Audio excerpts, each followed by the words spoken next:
Good afternoon again, everyone.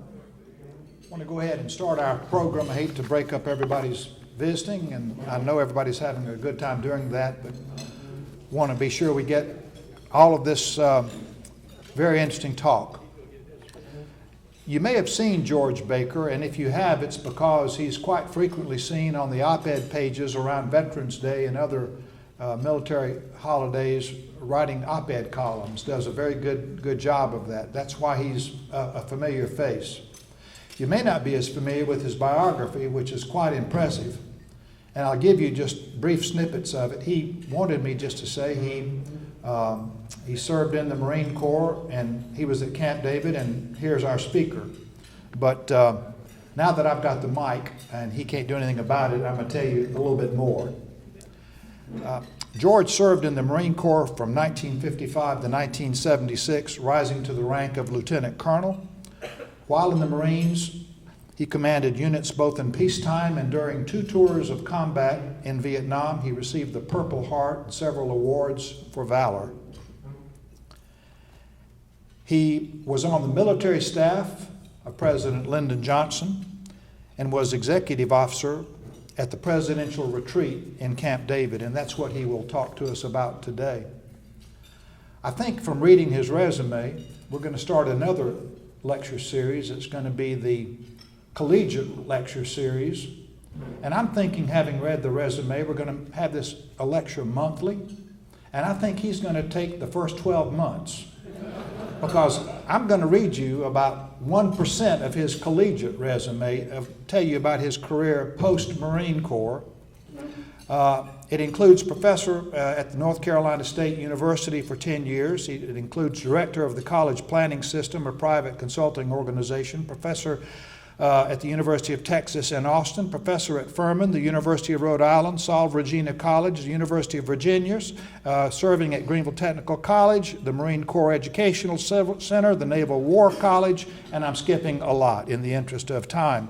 He's received awards from the governors of Kentucky, Mississippi, and Texas, and I'm going to skip a lot of them, but there include awards such as the American Association of Community Colleges Leadership Award, the Distinguished Service Award of the Council of Universities and Colleges, their award from the Association of School Administrators as Distinguished Researcher. He's got the Outstanding Research Publication Award, the United States Presidential Service Award, served on the Board of Directors of American Association of Community Colleges, was awarded in North Carolina their highest civilian honor by the governor up there, the Order of the Longleaf Pine. That's a very high honor for North Carolina, for the country, as a matter of fact. He's made keynote speeches and presentations for more than 750 universities, colleges, public school districts, chambers of commerce, private corporations, hospital organizations, national, state, and local organizations. And George, I wouldn't put that in my resume because you're now being held to a very high bar. You know, I would say this is only the first time he's spoken in public, but it isn't. He's co-authored more than 250 books, monographs, chapters, journal articles, and technical reports. Married to Irene Case Baker, 3 children and 7 grandchildren. They reside here in Greenville. We're very lucky to have him as a fellow Greenvillian. We're very grateful for his service both to our country, both as a military person and as a collegiate professor teaching the next generation. So George, come on up. Thank you very much.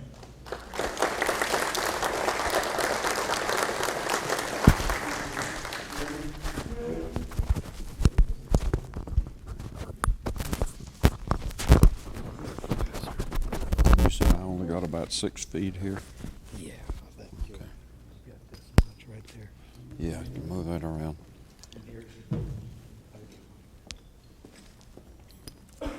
Am I live? Hello?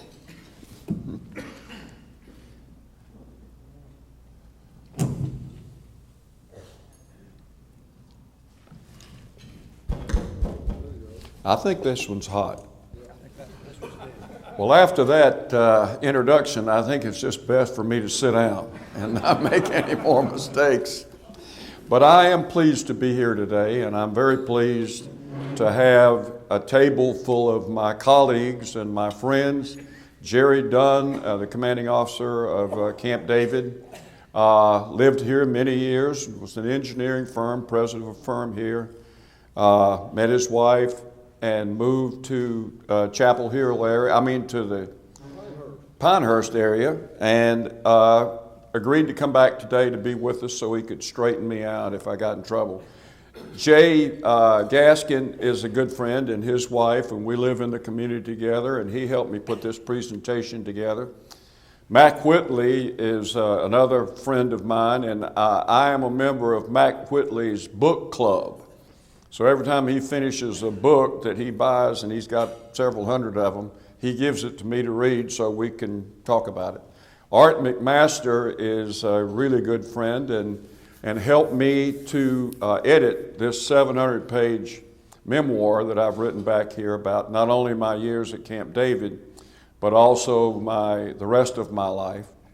And Gene Witherspoon is a really good friend, General West Point graduate. And I wanted to tell you also that there are a couple of people that are not here today. We had planned to have John Mickler with us today, who's a survivor of two sunk ships in the Battle of Coral Sea. It's actually the battle right after the Coral Sea. He was on the USS Chicago, where they were hit by dive bombers, and the crew was ordered to abandon ship, which they did, and he later was on another ship, so he was torpedoed twice, as he says, and ended up on an island where he saw a priest there, a Catholic priest there, and a lot of blue-eyed children. I don't know what to make of that, but Barbara said, "Was he blue-eyed?" I said, "Yes, that's true." And the other two people I want to mention today is my grandson, who's a senior in the South Carolina USC Upstate Business Program, will graduate this spring, is planning to be an aviation cadet in the Marine Corps, so he's got a lot of getting ready to do before he does that. He's going to go, plans to get in shape, pass the aviation exam, go through OCS at Quantico, then 9 months of basic school, and then hopefully after that, with whatever time he's got left. I told him you don't have to stay forever. You know, there's some of us that stayed many years. But anyway, that is part of what I'm going to talk about today. And I want to talk about DJ because he helped me with this presentation. And my granddaughter, who's now working in Charlotte, I had to call her yesterday because I got hung up on Word and couldn't get all the words out, so she helped me get that done. She is a graduate of Clemson, undergraduate managerial psych, majors, a master's in managerial psych and a PhD, and she now works in Charlotte for a very important company. So I wanted to talk a little bit about Camp David and this sign, and I also wanted to tell you that I'm going to trip over this thing and kill myself.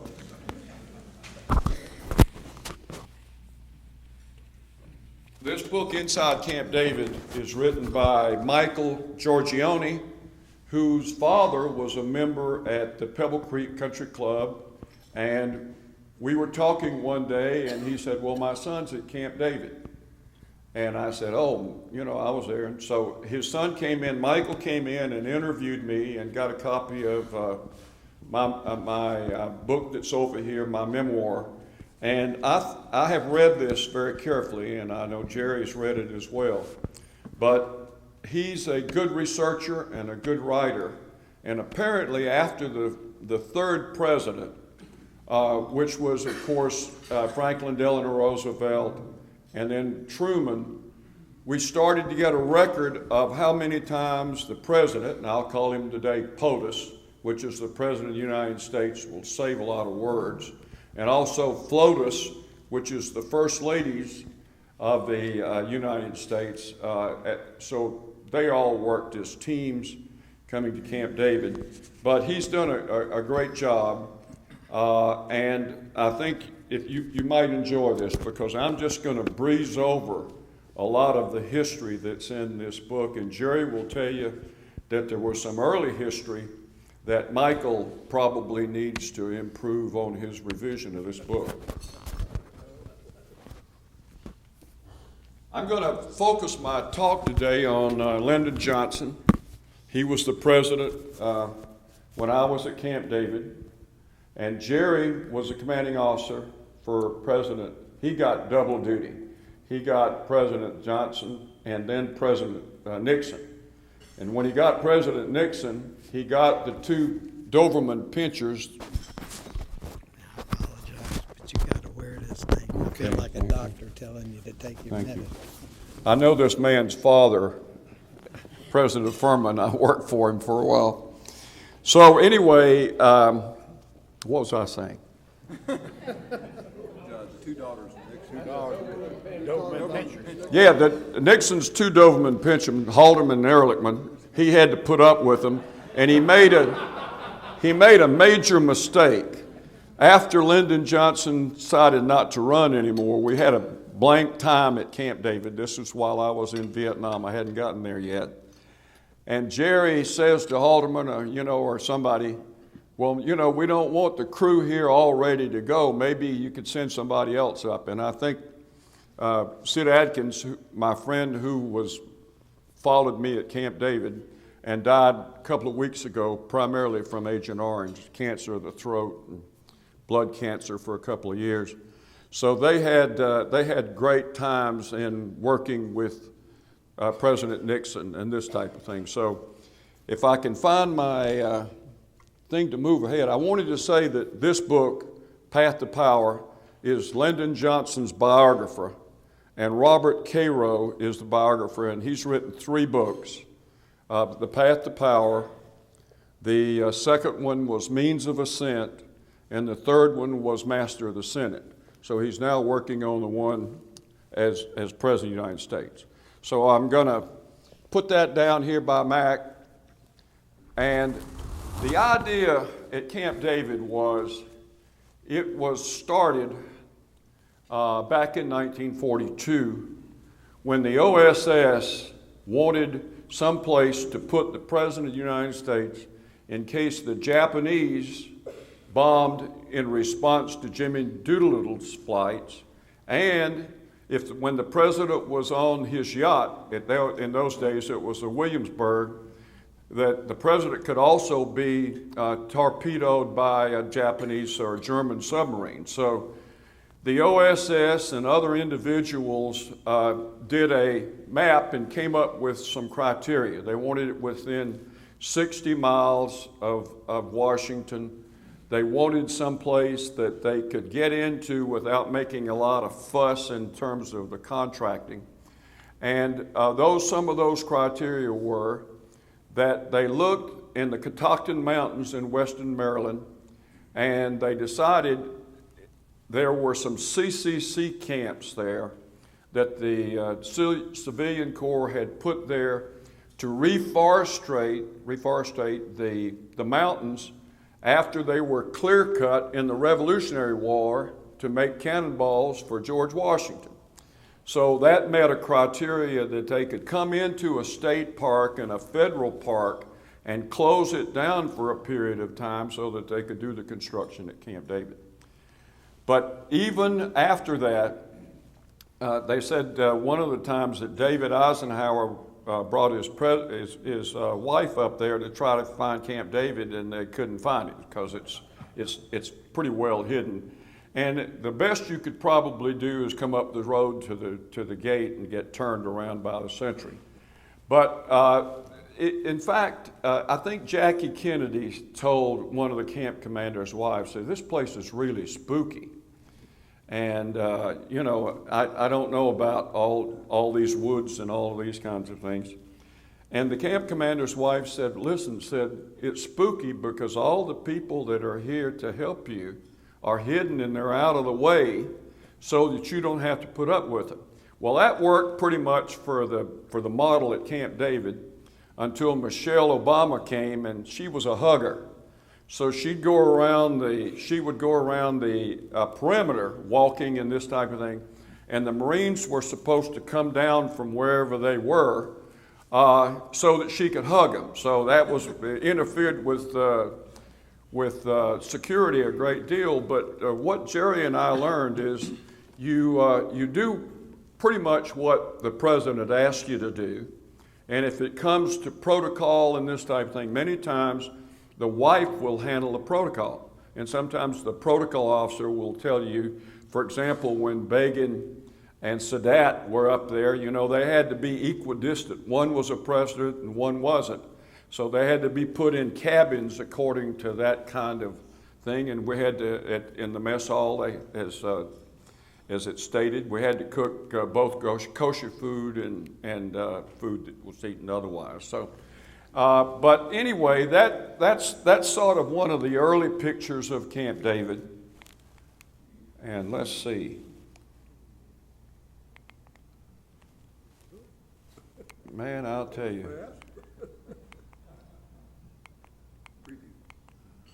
Jay, did you set this thing up to work that way? It's your thumb, George. Well, you think my thumb is bad? See, I want to, in my speaking, I want to walk over there, but I've got a short tether. So this is the picture of Camp David. I know you can't see it very well, but this is what President Nixon had in 1971. And that area around there, you don't see the security fences very well. Some of those are walking areas. And we had an area down here that's sort of that little area. That was the helicopter pad and the field house. Use a red dot. Well, I'm afraid to do that because, yeah, right around in here, that was the area that the helicopter landed in. Here's the skeet range down in this area. And if the president wanted to do a presentation where somebody would come in or something, that would prevent them from coming into the more secure area, and we could handle them down in that area. This also shows the Marine barracks, which after a few years, in fact, after me, Sid Adkins, and there was one more Marine XO, and after that, the Seabees took it over, so there are now 4 or 5 officers there that are doing the job that the 2 of us were doing when we were there. So, and a couple of key places that we'll be talking about. Aspen, the President's Lodge, is down here, changed over the years, added on. Originally, when they came into the camp, there were about 13 cottages that had been used when Camp 3 was a recreational area for the people of Maryland to come in. So they had to close it back down. So when President Roosevelt drove in that gate to see Camp 3, when they were looking around, he said there are several places up here and several camps. He liked Camp 3 because it was at 1,800 feet. And at 1,800 feet, his asthma didn't bother him and this type of thing. So that was one of the things that he had decided that he was going to stay at that area. And he drove in, and he said, as he drove in the gate, he said, "This is my Shangri-La." And Shangri-La is this place somewhere hidden, an area where you can go to. I forget the author's name. But in any case, that was the start of Camp David.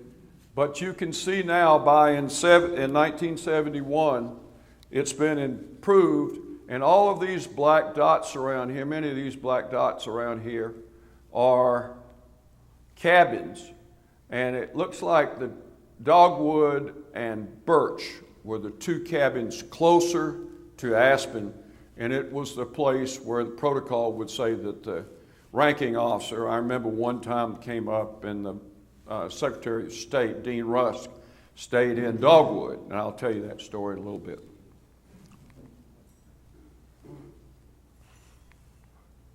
This is what we call the Blue Pool at Aspen. And this is taken in the wintertime. And Jerry has told me a couple of times that Halderman and this type of thing, those kind of people said, the president wants a pool. And Jerry said that Haldeman was back there shaking his head saying, no, no, no pool. Because we had a staff pool that Lyndon Johnson and his people used when we were there. But President Nixon wanted a pool at Aspen, sort of a private person. He didn't want to have to walk all the way across the camp to get to the staff pool. So as Jerry said, he got a call from his CB commander, the admiral, and said, the president wants the pool. So the president got the pool. And that took one of Eisenhower's 3 golf tees away, but there still were several left. And President Nixon decided to do a major change at Camp David. Laurel became from just a small conference center to a major conference center and was used later by people such as Ronald Reagan, who did 150 Saturday morning talk to the nations from the television facility in Laurel.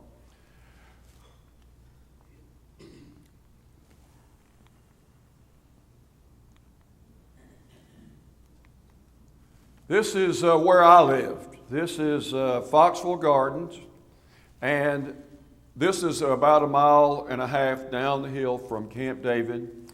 These are Cape Harts duplexes. So I think there were, maybe 10 or so, and there were 20 apartments. Later on, when the CBs took over, when Civil Engineering Corps took over, it made a lot of sense not to have the executive officer down here 1 mile or so away. So a set of quarters were built within the compound for the executive officer. And Jerry will tell you that when the president came and all the guests came, you really needed 2 people. One of the commanding officers, I think Mike says that in his book, he would let the executive officer meet the president, and he would be in Aspen when the president got there to go around the details of where everybody was to make certain the president was pleased.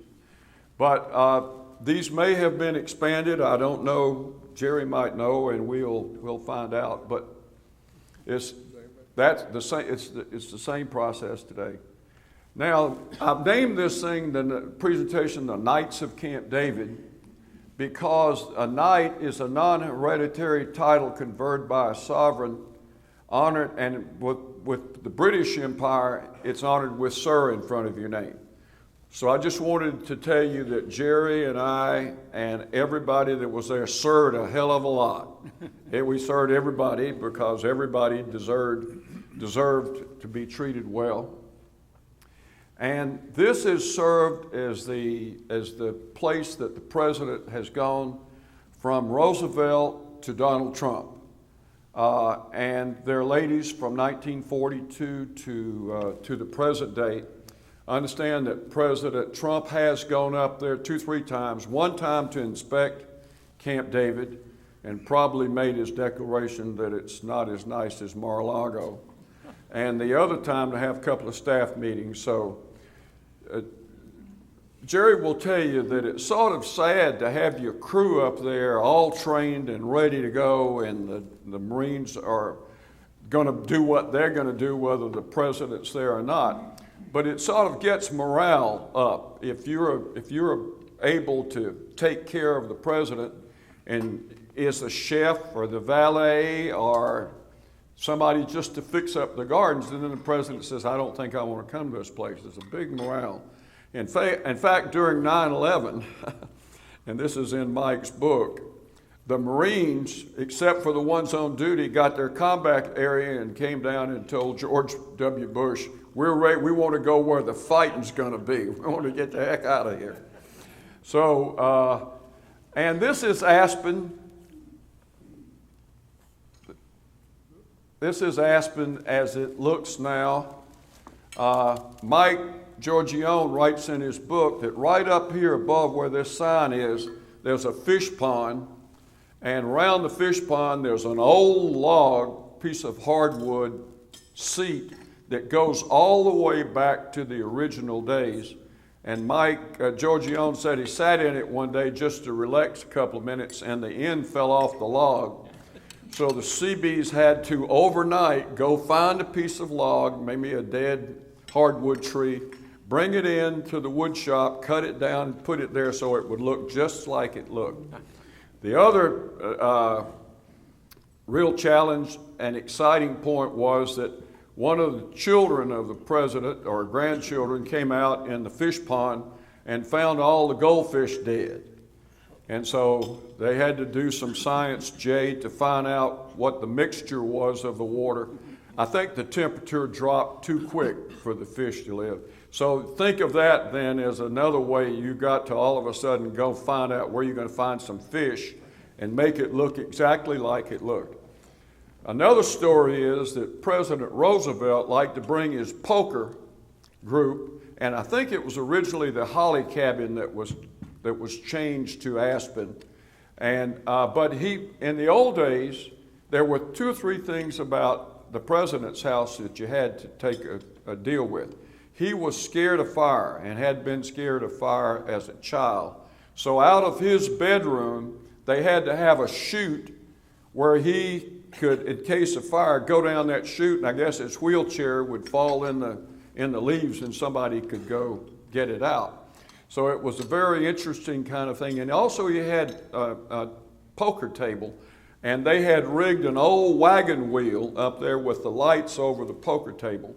The other thing is they had to run the squirrels out of the loft before the president got there and do all of those kinds of things. But one night after a poker game with his secretary and a couple of his staff members, in the middle of the night, this wagon wheel came crashing down onto the poker table. So again, the president didn't hear it, but you had to get that fixed by the next morning and put the poker table back just the way it was. Here's the Marine on the Hill, and I got that name from Chuck Robb and from Linda Bird Johnson. For some reason, since Chuck and I had talked about the Marine Corps and this type of thing, I got started to be called the Marine on the Hill, and so I thought maybe that's sort of interesting. And the references that we're talking about today is Mike, The Making of a Marine Scholar, which is over here. If you'd like a copy of it, I've assigned, and $20 because you're not going to pay what it costs. That's too much. And Mike Giorgione's Inside Camp David, and also Cairo's book a little bit we'll talk about. This thing. The overview of what I'm going to talk about today, and since I know you can't see it in the back of the room, is a brief history of Camp David, the mountains and why it's in western Maryland, the need for secrecy in building it during World War II, who the players were, you know, who were the knights that dealt with the head of the state, the Secretary of State, the Secretary of Defense. President Johnson had his staff war cabinet up to Camp David 2 or 3 times. Every time they would ask for more troops, he'd have a meeting up there, and the staff would usually come down on one side or another. Get in or get out was the idea about Camp David. About Vietnam. The presidents themselves, they had all different personalities. Some were introverts, some were extroverts. Some like to get out, some like to have secrecy. So, and their wives were very different as well from one another, and so we'll talk a little bit about that. The guests, they would come from another country, so you had to deal with their food, had to deal with their mores.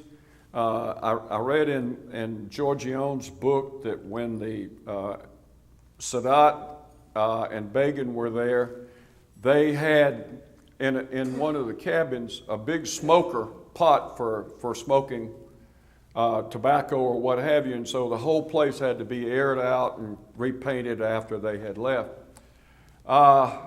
Their preferences and the changes that each president made as they came along. And then I want to focus on my service there. Jerry's in my service with LBJ, his politics, and again, Cairo tells you a lot about the man.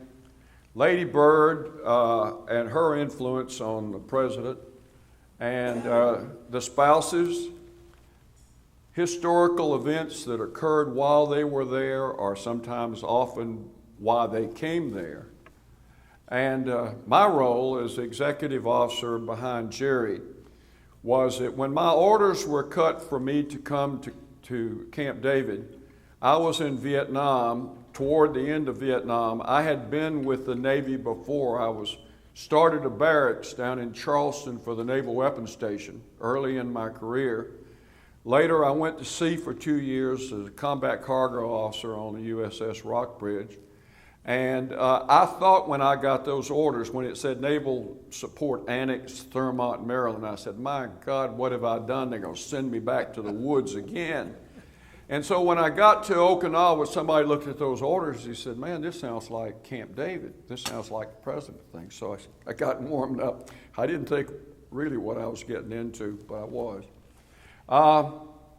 And my whole career at Camp David, I had two real bosses. The CO of the Marine Barracks in Washington, I had a link to him for the security in the Marines, and he and Kennedy had been assassinated, so they said, if there's an assassination, you know what's going to happen to your career. I said, well, maybe I'll take the second bullet myself. But we were very nervous during that period of time after the assassination. There were so many unknowns. So, you know, how could one man do all of this? And I'm certain at Camp David, the idea was security. And my second boss then was the commanding officer that I worked for at Camp David, and tried to be the other half of him to do what he needed to have me do so we could be a team. And to Jerry's great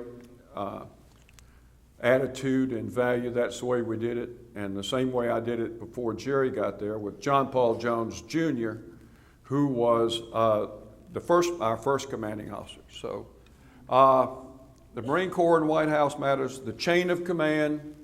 One of the problems with the chain of command, and Jerry had this come up with the CO of the Marine Barracks, who asked the question, what happens if one of the Marines up there has a misfire or something like this?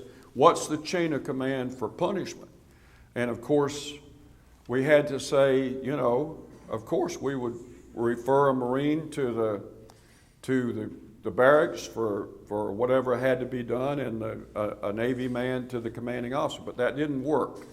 So finally they put the Marine barracks there. It's now headed by a Marine captain and 2 platoons, 220 Marines at Camp David in one of the newest barracks of the Marine Corps. And they also, you know, if you have Marines, you got to have swimming pools so they can swim, and you got to have a gym so they can keep their bodies tight. So the Leatherwood gym is there now, and Obama used to like to come over and bang around 3-on-3 basketball and get knocked all around. So, okay. Let's go over a brief history, and I'm just going to hit the highlights here. Tokyo was bombed Tokyo was bombed, and this led to the idea, as I've said earlier, about putting the president somewhere. And what they did actually is they took one of these cottages and built a little bunker underneath it, so the president could be let down into the bunker if the camp was bombed. And as I understand it, they put him on a porch that was slanted, and the wheelchair about ran off the porch and down the hill, and so they had to be very careful about, I don't know what the mechanism was to get him underground, but that was the idea that was started. And Hoover, who was president in the 30s, he had built a Camp Brown. It was the opposite of the White House. But it was in the Shenandoah, and it was down a few levels, and he invited the president to, when he left office, to use Camp Brown. But of course, as I said earlier, it was at a too lower of an elevation, and they found Camp 3, and that's how that process got started. In the 1940s, there is a sign, Jerry, with Shangri-La on it. And President Roosevelt in the early 40s came and found Camp David, as we'd said. It was a CCC camp with cabins and buildings that could be expanded. His first order after he saw it was, I want a cabin built for the president, and I want 3 other cabins. I want one for the male support system, I want one for the females, and one for the stewards. And the idea is that all of that early, there was no money for that. There was no budget for it.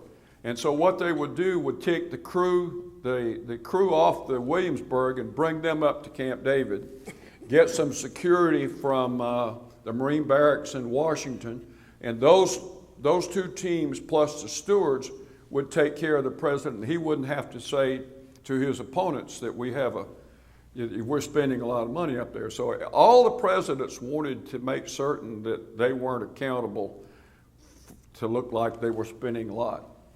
And so FDR was first. Harry Truman was the second person to occupy. And as we said, the Civilian Conservation Corps area was selected as that area. Truman did not come to Camp David very much. Somebody told me today who knew more about it than I did, that he had to be convinced that Camp David, that Shangri-La at that time, was someplace that he might need to go under emergency. So even though he didn't want to go, he decided to go. And I think maybe sometimes the people from other states didn't like the closed-in area of the camp. Others were crazy about it, just depended on what you thought about it.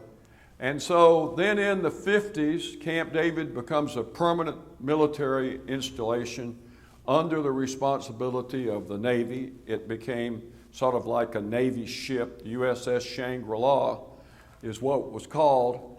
And the first time that helicopters were used was under President Eisenhower.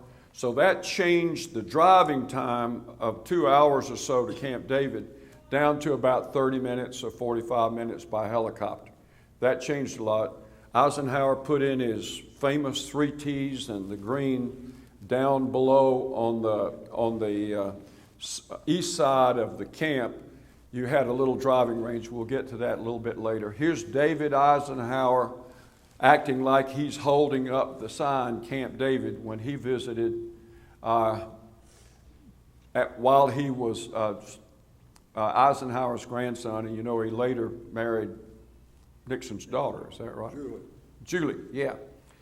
And so then in the 60s, President Kennedy and Jackie were there for some short period of time, maybe about 20 visits or something like that. And that was the first time during the 60s that we had named a Marine officer as executive officer. John Paul mentioned it, Jerry Dunn did it. So Jerry and I are plank holders for Camp David because it says in the Navy parlance, if you were on the crew when a ship's launched, you are plank holders. So here's the commanding officer, here's the executive officer, and we're plank holders. All those guys that came before us and all those guys that came after us, they don't count. In the 70s, here's Jerry Ford practicing his golf swing. I guess he used that thing. And Jerry Ford was an athlete. And some people would say of all the presidents, he was the biggest athlete. You know, he's a football player. And you're going to later see with George W. Bush that these outside guys, mountain riders, this type of thing, they're going to constantly be doing something. And every president then would add more recreational facilities to the camp. And so when Gerald Ford was there, he liked that, and so they had to build sled slopes down the mountains. And I think his wife fell off one and hit a tree and broke her arm. So that's what happens when you go sledding. Nixon was the one that really did a great deal of transition of Camp David to make it more permanently, to put a lot of money into it, upgrade the cabins and this type of thing. And Jerry can tell you more about that. And then, of course, Jimmy Carter had Sadat and Begin there. So that was a big challenge because they brought big crews along with them. And they had to be taken care of, 2 kinds of foods being cooked and this type of thing. Put a lot of stress on the team. Boy, I'll tell you, this is bad. And then in the 80s, President Reagan was one of the persons responsible, and I'm going to make a big point of this. President Reagan and George H.W. Bush wanted a chapel in Camp David because they were church people, and what you wanted to tell the nation was on Sunday morning, you're going to be in church, and you're not going to be out hitting golf balls or whatever. And so they raised private money, and the Evergreen Chapel now exists at Camp David. They have 2 services.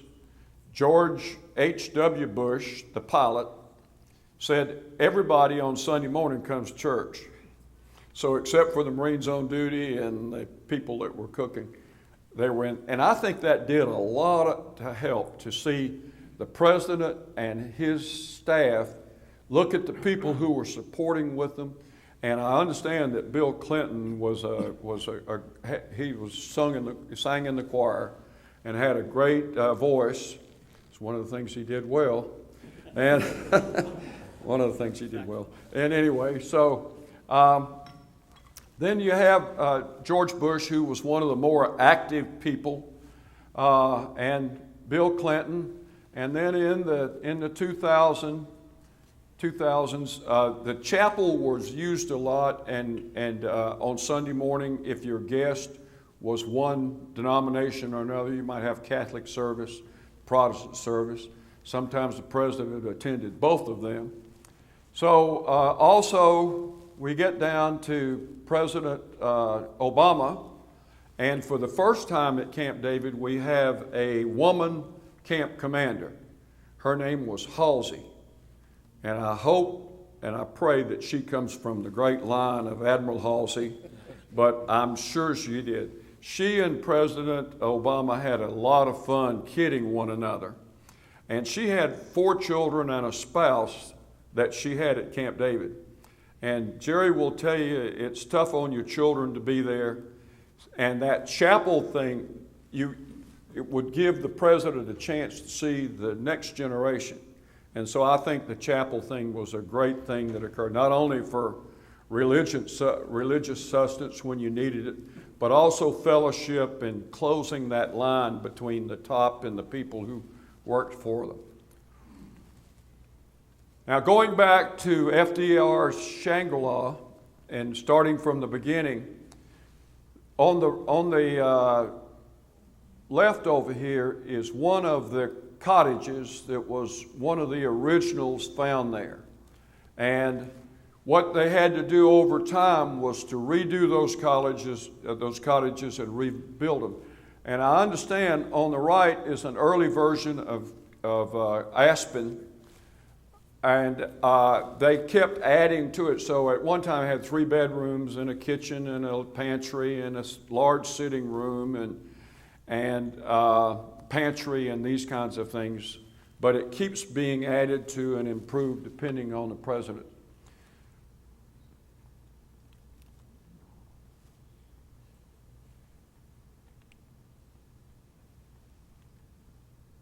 I guess you have to point this to the source. Well,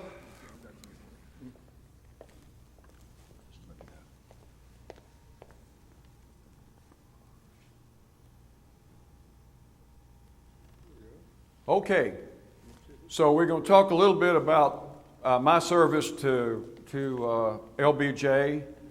And my orders, as I've said earlier, were to report to the Marine Barracks, Washington, D.C., and further to the Naval Support Facility Annex at Thurman, Maryland. We had not got it except for an annex. That annex goes all the way back to the cruise from the Sequoia, and one of the captains of the Williamsburg said, "You mean I'm paying for this place that's up the hill?" They said, "Yeah, it comes out of your budget."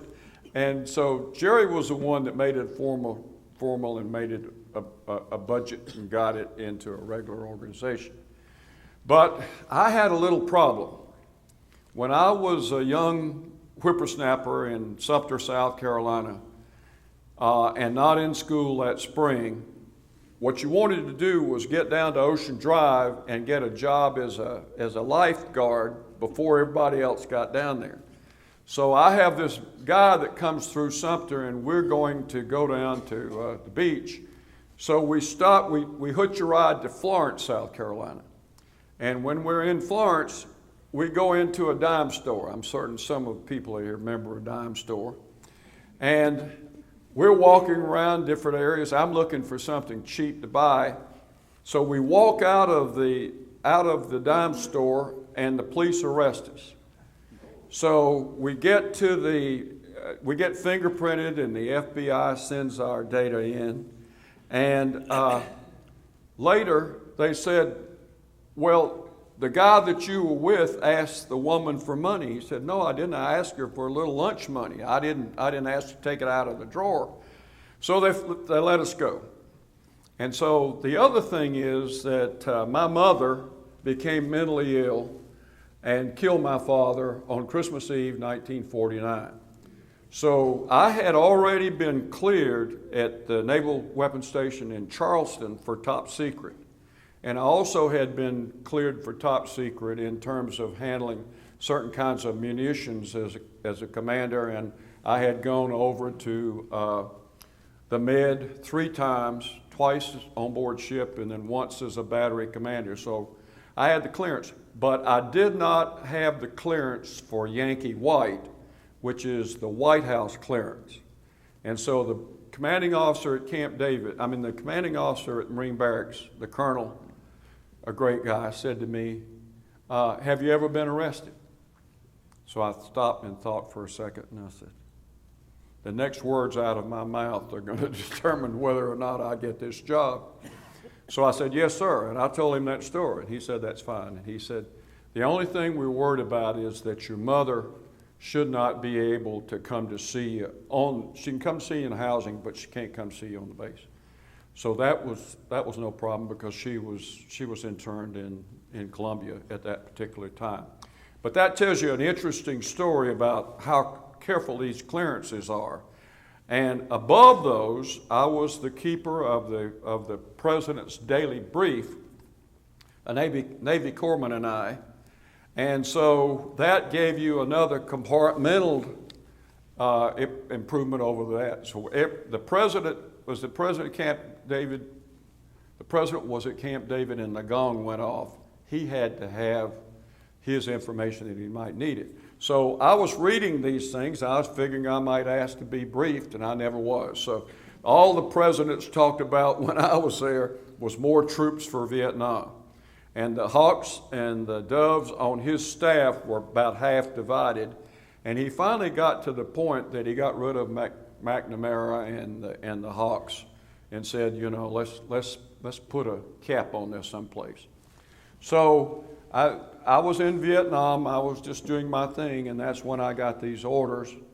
I had been to the basic school at Quantico. I'd been in the Naval Weapons Station in Charleston.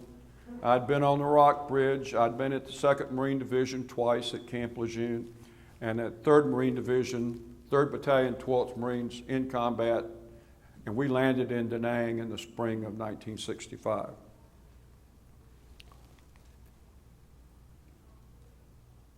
So the White House clearance, I had to go to Marine Barracks, 8th and I, and that was not bad because I was on their administrative rolls.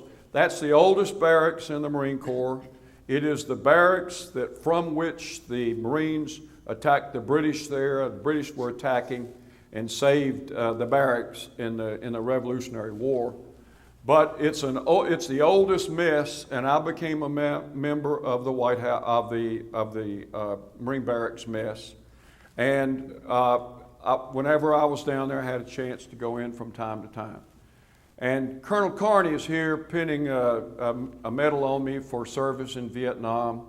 And Major Hendricks, which is showed down here in front of Aspen, had already left when I got there, so there wasn't any person-to-person contact. And here I am over here probably dancing when I found out that I could get by that clearance and take my job. No, that's actually a little fun and games we were having with some music in Vietnam. Down here below was up in the corner now is the presidential brief that we were responsible for, one of my main duties. Okay, Jerry? Thank you. And the executive orders, officer's duties that I had for Jerry is I was a security officer for Camp David. We had the Laurel Conference Center and the President's House that we were responsible for and all the guests that came in. And here in the middle picture is the Marine birthday ball in November. And Jerry is giving the youngest Marine and the oldest Marine a slice of the birthday cake. The Marines have that every year. And over here on the side is Chesty.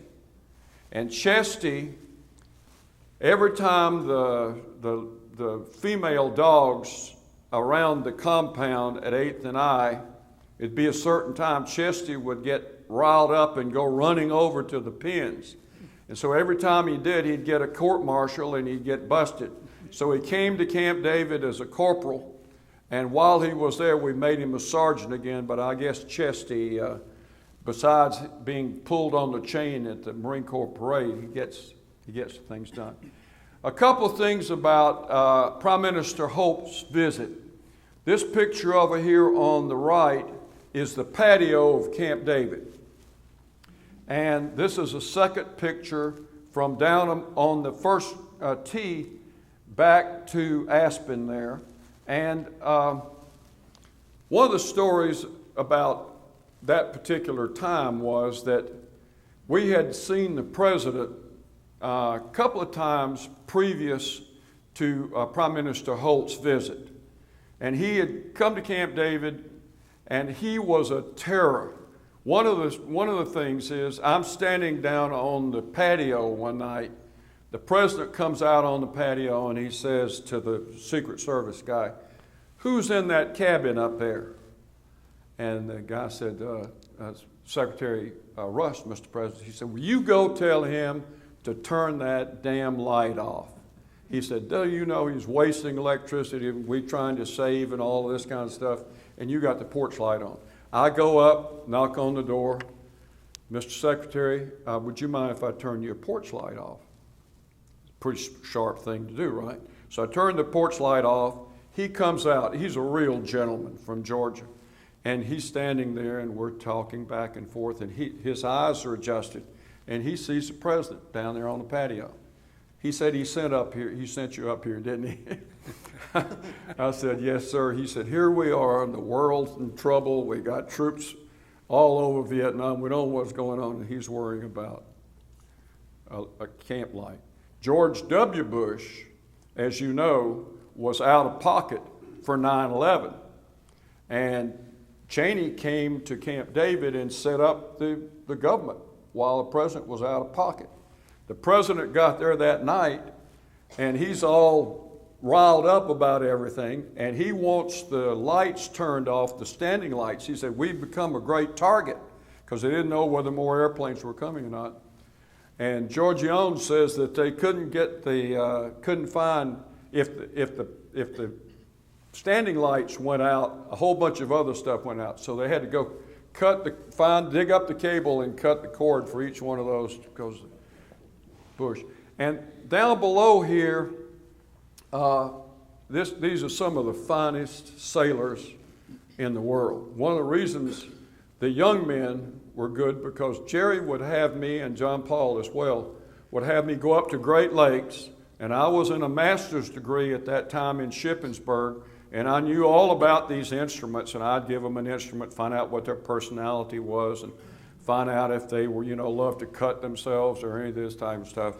And one of the main questions was if they got through the first one, I said, "Are you an athlete?" "Oh, yes, sir." "What do you play?" "Baseball." And so we recruited one of the finest baseball teams you have ever seen. We played all around. We were the champs. We got the Navy. We got the Navy. This guy was a SEAL. I mean, he was a CB, and he was the best pitcher the Navy had. He became our pitcher, and you know, in softball, that's all you need to do is win a game. Everybody stands around. All right, Jay, hit it one more time. President Johnson and Lady Bird in '66. So we go down, I guess this was John Paul before Jerry got there. John Paul and I go down. He says, you stand, when the president lands, you stand on one side and I'll stand on the other. So the president comes bounding off, and he always shakes John Paul's hand because he's already seen him before. And John Paul says to him, Mr. President, I want to introduce my new executive officer. He said, Captain Baker. I was captain at that time. He said, Baker, where are you from? I said, I'm from South Carolina, Mr. President. He said, you got a brother named Bobby? You remember Bobby Baker? Almost got him locked up when he was a senator. And Bobby ended up doing 3 years in London, just pocketed a lot of the money, I guess.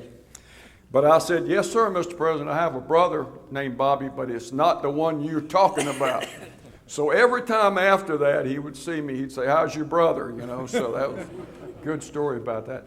But the second time he came, he had come to Camp David a couple of weeks before the Holt visit. And we had a young Rickover commander who was the Navy aide at the time. And they would rotate weekends. They would stand by weekends, the Army aide, the Air Force aide, the Navy aide, and this type of thing. And so again, the helicopter lands, and the president's driving up to Aspen. Well, all of a sudden he stops and backs all the way back down to the helicopter pad, and he says to the Navy commander, who's in that helicopter? Not his helicopter, but another helicopter. He said, that's your guest luggage, Mr. President. He said, don't you know we can't be running helicopters all over the world? I said, my God, man, you know what it costs to run a helicopter up here? Bring their luggage up by car. Yes, sir.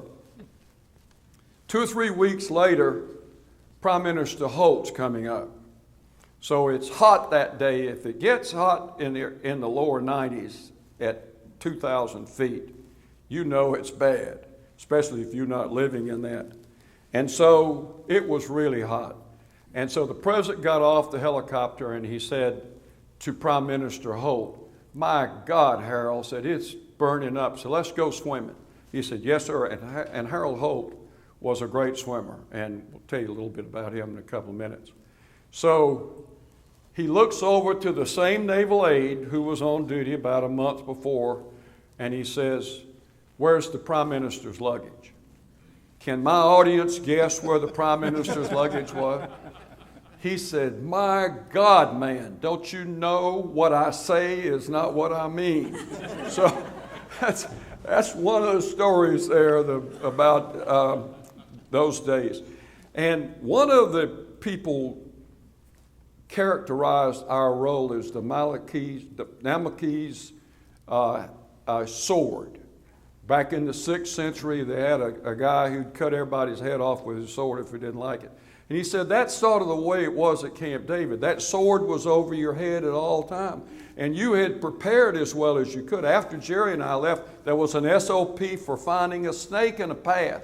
They had SOPs, but back in our day, we just got ready the best we could, and we handled it the same way that we could. I think it worked pretty well. So this kind of thing happened all the time, you know, that you'd get surprises and this type of thing. So the president says, where's the Prime Minister's bathing? So where's the Prime Minister's luggage? Coming up by car. So don't you know what I say is not what I mean? John Paul Jones never missed a beat. He said, Mr. President, he said, President turned around, he's chewing out John Paul Jones. He said, this place is screwed up. Everything's screwed up. This screwed up. And sure enough, he'd go in the bowling alley, and if the pins were still down and it wasn't his turn, he'd bowl, and the pins would hit the thing coming down, and he'd get all angry because we had to get in there and get it out. That's the kind of guy he was. So my car was parked in the garage about 20 yards away. He said, George, get the Prime Minister a bathing suit. So I ran up to my car and got my bathing suit out, and I brought it to him and I handed it to him. And he put it on. And that afternoon in the staff pool, this was before the Aspen pool was built, the Prime Minister dove into the pool and his bathing suit came off. My bathing suit came off. And so apparently he got it back on before he came up this time. They made a big deal of it. So the next day in the Washington Post, somebody had leaked it. Somebody from the staff, like they do today, had leaked it that, Prime Minister Holt's bathing suit came off. And the Washington Post said that's when he finishes with Harold Holt, that's not all that Harold Holt's going to lose, because Johnson wanted a larger commitment of Australian troops into Vietnam. And so later that evening, I had been sent over to find Prime Minister Holt, because he was hitting golf balls on the Eisenhower green. And so I go over there to see him, and I don't see them on the green. And it's getting dark, and the president's wondering where they are, and dinner's already, and all this kind of stuff. And I see them down in the woods. You're not going to believe this, but the Prime Minister of Australia and his wife had the empty bucket, and they were going down in the woods picking up the balls that they had hit. I mean, it's sort of a different culture, but it's the aura that you get at Camp David. Boy, I better put this back the way it was, and this type of thing. So anyway, that's the kind of stuff that happens. And in addition to that, I got over to talk to Prime Minister Holt, and I said, Prime Minister, I said, and they were already in the evening clothes for dinner. And he said, oh, I'm terribly sorry. Come on, he told his wife to come on. So they go over to the house, and the president said, Harold, you ever had any deer burgers? And Harold said, no, sir, I don't think we have venison. He said, well, it's 2 parts sausage and 1 part venison, and that's what we want. Lady Bird's standing behind shaking her head. No. So Lady Bird's not going to say anything. I have to say, Mr. President, I think they've already prepared dinner tonight. So maybe we can have burgers another night. So anyway, that was a very momentous occasion. But the other half of that story is Prime Minister Holt went back to Australia, was diving off the coast of Australia, and disappeared. Nobody knows whatever happened to him. The idea was the Chinese came in a sub and abducted him and all of these kinds of things. Best chance is that he had a stroke, or a great white got him, or something else. Those swim trunks of yours. Huh? Those swim trunks of yours might have done. Yeah, and he probably had